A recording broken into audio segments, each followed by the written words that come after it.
کبھی سوچا ہے کہ عرب کے ان وسیع صحراؤں کی ریت کے نیچے کیا کچھ دفن ہے؟ وہاں صرف تیل یا ریت نہیں بلکہ پوری کی پوری گمشدہ تہذیبوں کی کہانیاں ہیں۔ ایسی قومیں جو اتنی طاقتور تھیں کہ انہیں لگتا تھا کوئی انہیں ہرا ہی نہیں سکتا، لیکن پھر وہ ایسے غائب ہوئیں جیسے کبھی تھیں ہی نہیں۔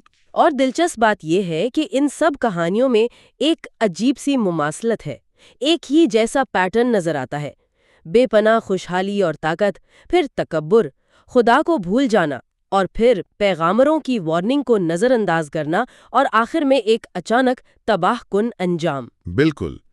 تو آئیے آج اسی سلسلے کی پہلی کڑی سے آغاز کرتے ہیں، یعنی حضرت نوح علیہ السلام کے طوفان کے بعد جب زمین پر ایک نئی تہذیب نے جنم لیا۔ تو طوفان نوح کے بعد جب زندگی دوبارہ شروع ہوئی تو بچ جانے والے الہافو نامی علاقے میں آباد ہوئے۔ یہ آج کا یمن اور عمان کا علاقہ ہے۔ یہیں سے ایک تہذیب ابھری جسے ہم قوم عاد کے نام سے جانتے ہیں۔ اور یہ کوئی معمولی لوگ نہیں تھے۔ ذرائع بتاتے ہیں کہ وہ بہت لمبے قد والے تھے، بہت طاقتور، اور ان کا اصل کمال تو تعمیرات تھا۔ انہوں نے اونچے اونچے ستونوں والی شاندار عمارتیں بنائیں جو اس زمانے میں ایک عجوبے سے کم نہیں تھیں۔ لیکن لگتا ہے یہی طاقت اور یہی ہنر ان کے لیے مسئلہ بن گیا۔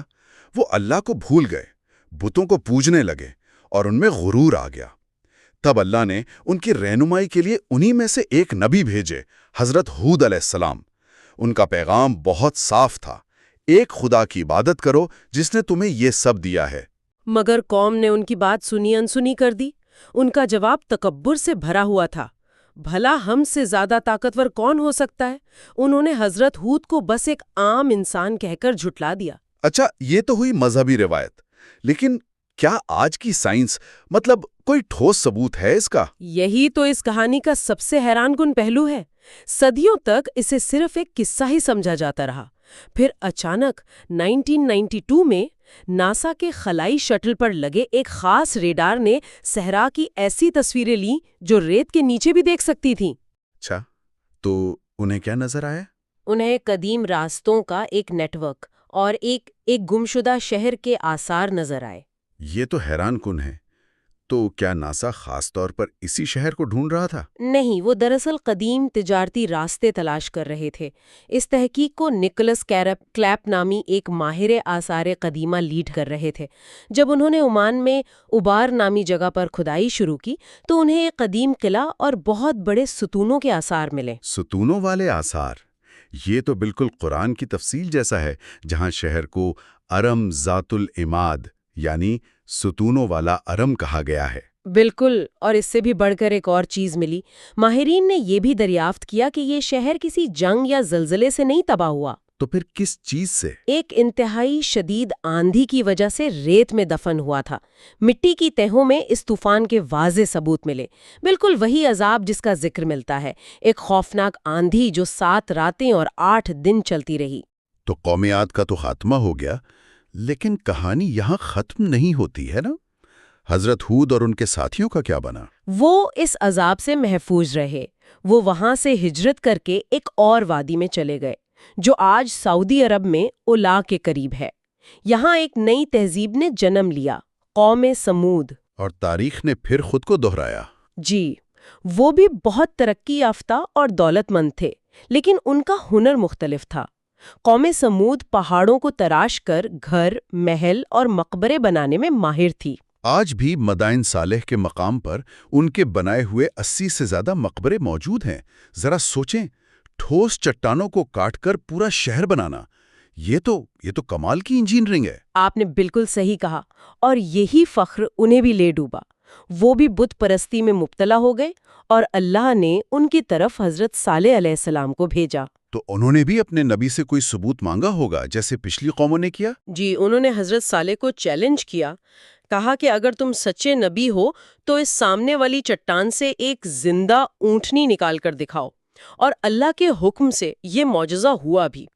چٹان سے ایک اونٹنی نکلی۔ لیکن یہ صرف ایک معجزہ نہیں تھا، یہ ان کے لیے ایک آزمائش بھی تھی۔ آزمائش کیسی؟ حضرت صالح نے انہیں خبردار کیا کہ یہ اللہ کی اونٹنی ہے، اسے کوئی نقصان نہ پہنچایا جائے، اور پانی کی تقسیم کا ایک اصول بنایا۔ ایک دن کنویں سے پوری قوم پانی لے گی اور ایک دن صرف یہ اونٹنی۔ اچھا، تو یہ صرف ایک جانور نہیں تھا، یہ وسائل کی منصفانہ تقسیم کا ایک امتحان تھا۔ بالکل، اور ظاہر ہے انہوں نے یہ امتحان پاس نہیں کیا۔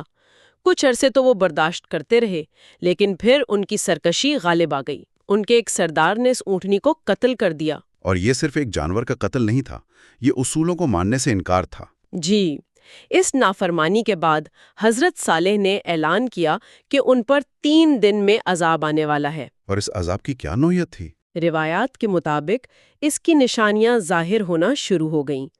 پہلے دن ان کے چہرے پیلے، دوسرے دن سرخ اور تیسرے دن سیاہ ہو گئے، اور چوتھے دن ایک ہیبت ناک چیخ یا دھماکے کے ساتھ ایک شدید زلزلے نے انہیں ان کے گھروں میں ہی تباہ کر دیا۔ اور آج کے ماہرین کیا کہتے ہیں اس بارے میں؟ وہ بھی یہی کہتے ہیں کہ مدائن صالح کی آبادی کسی اچانک اور شدید آفت کا شکار ہوئی تھی۔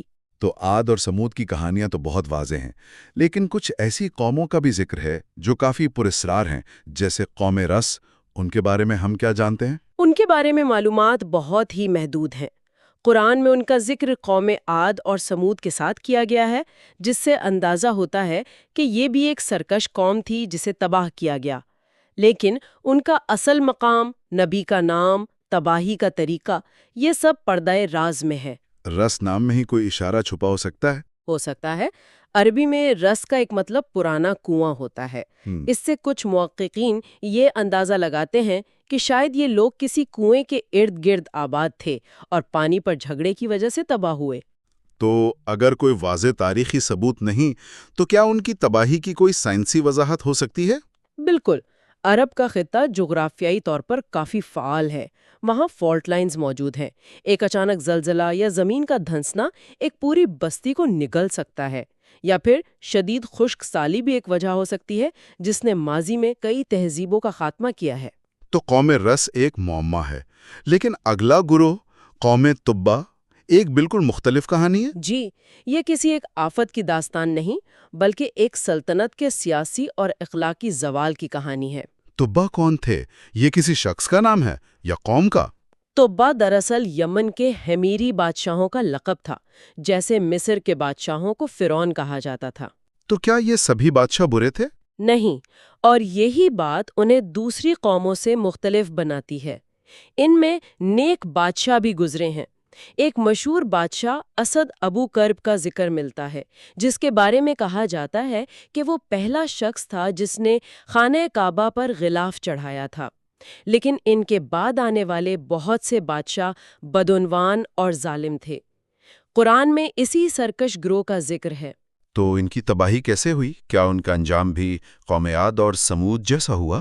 ذرائع میں اس کی تفصیل نہیں ملتی، لیکن تاریخ اور آثار قدیمہ ہمیں ایک بہت بڑی ممکنہ وجہ کی طرف اشارہ کرتے ہیں۔ وہ کیا ہے؟